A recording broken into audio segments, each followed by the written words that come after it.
বিশ্ব চ্যাম্পিয়ন হওয়ার পরপরই লিওনেল মেসিকে গিয়ে জড়িয়ে ধরলেন লামিন ইয়ামাল। আজ থেকে ১৯ বছর আগে যে হাত তাকে স্নান করিয়েছিল, বিশ্ব চ্যাম্পিয়ন হওয়ার পর ইয়ামাল ফিরে গেলেন সেই হাতের কাছে। এ যেন আগামী তারকার সশ্রদ্ধ সম্মান জ্ঞাপন বিদায়ী তারকাকে। লামিন ইয়ামাল নাসারাউই এবানা ১৯শে জুলাইয়ের রাতে ১৯ নম্বর জার্সি পরে মাত্র ১৯ বছর বয়সেই বিশ্ব চ্যাম্পিয়ন। উদ্বাস্তু কলোনি থেকে উঠে আসা ইয়ামালের এই বিশ্বজয়ের গল্প হার মানাবে তাবর তাবর সিনেমার গল্পকেও। কেন বলছি এ কথা? গল্পটা জানলে আপনারাও চমকে যাবেন, শিহরিত হবেন। মনে হবে সৃষ্টিকর্তা যেন নিজের সোনালী কলম দিয়ে এঁকে দিয়েছেন লামিন ইয়ামালের ভাগ্যরেখা।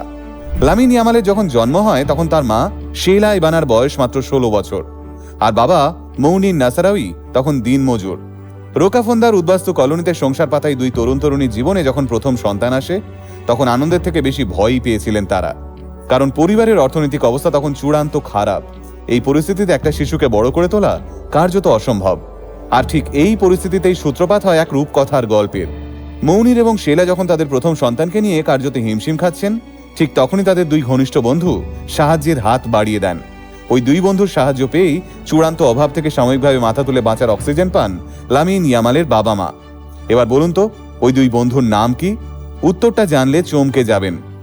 মৌনির ও শেইলার ওই দুই ঘনিষ্ঠ বন্ধুর নাম লামিন এবং ইয়ামাল। তাদের অবদানকে স্বীকৃতি দিতেই মৌনির ও শেইলা তাদের প্রথম সন্তানের নাম রাখেন লামিন ইয়ামাল। এই লামিন শব্দটার অর্থ আরবি আল আমিন, যার অর্থ সৎ বা বিশ্বস্ত, আর ইয়ামাল শব্দটা এসেছে আরবি জামাল শব্দের রূপান্তর থেকে, যার অর্থ সৌন্দর্য বা সুন্দর। লামিনের জন্মের মাত্র ৫ মাসের মাথাতেই একটা আশ্চর্য ঘটনা ঘটে মৌনির ও শেইলার জীবনে। একটা রাফেল ড্র বা সোজা বাংলায় বললে একটা লটারি জিতে লিওনেল মেসির সঙ্গে নিজের সন্তান লামিনের ফটোশুট করানোর সুযোগ পেয়ে যান মৌনির ও শেইলা। সেই ফটোশুটের ছবি আপাতত ভাইরাল। সেদিন মৌনির ও শেইলা কল্পনাই করতে পারেননি যে একদিন তাদের আদরের লামিন লিওনেল মেসির হাত থেকেই ওয়ার্ল্ড কাপ ট্রফি ছিনিয়ে নেবে। তবে এরপরেই ঘটে ছন্দপতন। লামিনের যখন মাত্র ৩ বছর বয়স, তখনই ডিভোর্স হয় মৌনির ও শেইলার। লামিনকে নিয়ে শেইলা চলে যান গ্রানওয়েতে। তবে বাবা মৌনিরের সঙ্গে যথেষ্ট যোগাযোগ ছিল লামিনের।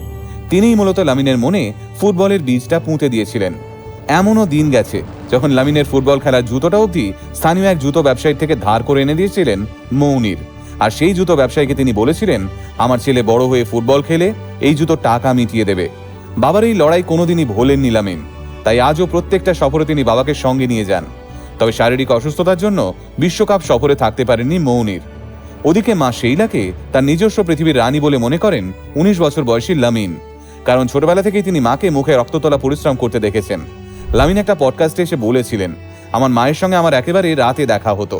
সারাদিন হাড় ভাঙা খাটুনির পর বাড়ি এসে প্রতিদিন আমার জন্য রান্না করে আমাকে খাইয়ে ঘুম পাড়িয়ে তবেই ঘুমোতে যেতেন মা।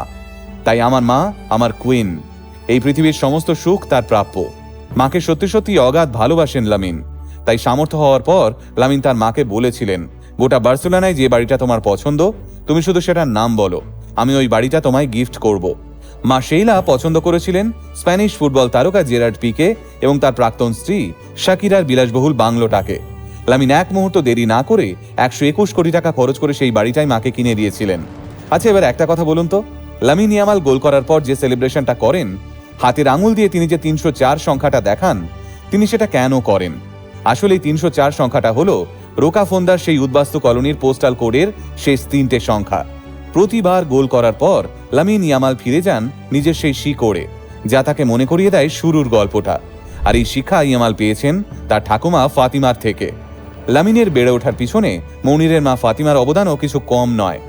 ওই যে শুরুতে সিনেমার গল্প বলছিলাম, এবার তার কিছু ঝলক দিই। এমন লড়াই করে উঠে আসা লামিন ইয়ামাল বার্সেলোনার হয়ে সবচেয়ে কম বয়সে অভিষেক করলেন লা লিগায়। স্পেনের হয়ে সবচেয়ে কম বয়সে গোল করলেন আন্তর্জাতিক ম্যাচে। মাত্র ১৬ বছর বয়সে তিনি হয়ে উঠলেন উয়েফা ইউরো চ্যাম্পিয়ন। আর মাত্র ১৯ বছর বয়সেই তিনি এখন বিশ্ব চ্যাম্পিয়ন। আর লামিন বিশ্ব চ্যাম্পিয়ন হলেন কাকে হারিয়ে? খোদ লিওনেল মেসিকে হারিয়ে, যার কাছে পৌঁছানোর জন্য একদিন লামিনের মা বাবাকে লটারিতে অংশগ্রহণ করতে হয়েছিল। এমন সিনেমাটিক গল্প বোধহয় ফুটবলের ইতিহাসে খুব কমই আছে। লামিন ইয়ামাল সহ গোটা স্পেন টিমকে আরও একবার শুভেচ্ছা। যোগ্য দল হিসেবেই এবার বিশ্ব চ্যাম্পিয়ন হয়েছেন আপনারা। ভালো থাকুন সবাই।